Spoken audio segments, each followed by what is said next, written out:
Welcome channel. দেখো আজকের এই ক্লাসে আমরা আরো কিছু গুরুত্বপূর্ণ বাংলা বাক্য খুব সহজভাবে ইংলিশে ট্রান্সলেট করবো। দেখো এখানে আমরা যদি ডেইলি লাইফে যে বাংলা বাক্যগুলো দেখি সেই বাংলা বাক্যগুলোকে যদি সুন্দরভাবে ট্রান্সলেট করার চেষ্টা করি বুঝে বুঝে, তাহলে কি হবে না আমরা নিজেরাও বাংলা বাক্য আমরা ইংলিশে তৈরি করতে পারবো। শুধুমাত্র মনে রাখতে হবে, আমাদেরকে প্র্যাকটিস করতে হবে। দেখো কি আছে, আজ কলেজে যাওয়ার দরকার নেই। একজন একজন স্কুল শিক্ষক হওয়ার দরকার নেই। অসৎ উপায়ে ধনী হওয়ার দরকার নেই। এখন গাড়ি থাকার দরকার নেই। দেখো এখানে আমরা একটা জিনিস কিন্তু কমন দেখতে পাচ্ছি, একটা জিনিস কমন, এই যে দরকার নেই, কোনো কিছু করার দরকার নেই, কোনো কিছু হওয়ার দরকার নেই, কোনো কিছু থাকার দরকার নেই। এই বিষয়গুলো আমরা যখন দেখব তখন আমরা ইংলিশে ব্যবহার করবো it is no use. It is no use. দেখো একটা বাক্য যদি আমরা সুন্দরভাবে ট্রান্সলেট করি তাহলে প্রত্যেকটা বাক্য একইভাবে আমরা ট্রান্সলেট করতে পারবো। দেখো আজ কলেজে যাওয়ার দরকার নেই, তো তাহলে এখানে এই যে বাক্যটা আমরা কিভাবে করবো দেখো, হ্যাঁ, it is no use. It is no use. Okay, এই যে প্রত্যেকবারে ইট ইজ নো ইউজ আমরা ব্যবহার করব, তারপরে যে ভার্বটা আছে, তারপরে যে আমরা যে ভার্বটা পাবো, এই যে সেই ভার্বটা আমরা লিখে দেবো এই যে ইট ইজ নো ইউজ এরপরে। তাহলে ইট ইজ নো ইউজ দরকার নেই, তারপর আমরা এই যে ভার্ব পাচ্ছি কি না যাওয়ার, যাওয়ার দরকার নেই।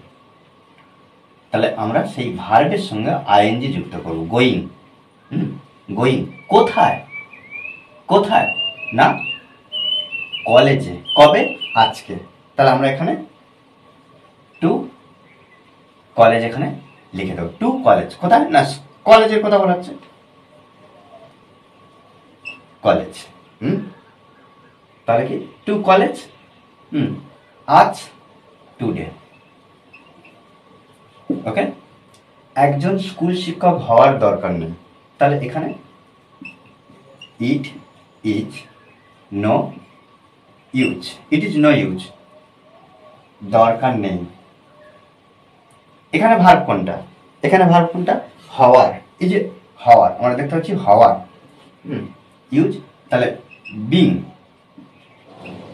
বিং, বিং মানে হওয়ার দরকার নেই। এবারে যেটা হওয়ার দরকার নেই সেটা আমরা বসিয়ে দেবো একদম সহজভাবে। আর স্কুল টিচার, একজন স্কুল শিক্ষক আর স্কুল টিচার। ওকে, অসৎ উপায়ে ধনী হওয়ার দরকার নেই। তাহলে একইভাবে আমরা বসাবো it is no use. It is no use দরকার নেই হওয়ার।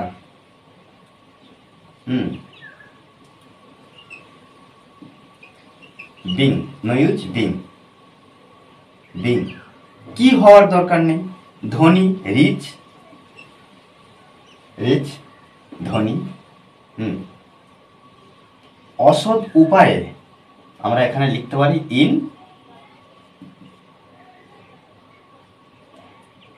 ডিসঅনেস্ট। Dishonest way.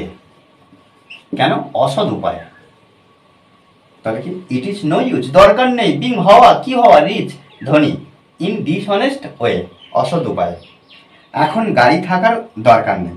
তাহলে এখন গাড়ি থাকার দরকার নেই, দরকার নেই একইভাবে it is no use. It is no use. It is no use দরকার নেই থাকার। হ্যাভিং, হ্যাভিং, হ্যাভিং গাড়ি। হ্যাভিং এরপর আমরা গাড়ি লিখে দেবো, অর্থাৎ হ্যাভিং কার ব্যবহার করতে হবে? কার? নাও। নাও কেন? এখন। দেখো এইভাবে কিন্তু আমরা সুন্দরভাবে একটা বাক্যকে ট্রান্সলেট করব। আমাদের একটা বাংলা বাক্যকে ট্রান্সলেট করতে হলে আমাদেরকে বুঝতে হবে বিষয়গুলো, এক্সপ্রেশনগুলো কিন্তু আমাদেরকে ভালো করে বুঝে বুঝে ট্রান্সলেট করতে হবে। স্ট্রাকচারগুলো আমাদেরকে দেখে নিতে হবে, শিখে নিতে হবে, তবে কিন্তু আমরা সহজে আমরা নিজেরা ইংলিশে ট্রান্সলেট করতে সক্ষম হব। ওকে, শুধু মনে রাখতে হবে যে ভালো করে প্র্যাকটিস, প্র্যাকটিসের বিকল্প কিছু হয় না। ওকে, আর এই ক্লাসটি যদি ভালো লাগে অবশ্যই লাইক কমেন্ট শেয়ার। আর যারা এখনো পর্যন্ত এই চ্যানেলটি সাবস্ক্রাইব করেননি তারা অবশ্যই চ্যানেলটি সাবস্ক্রাইব করে পাশে থাকবেন। Okay, thanks for watching this video.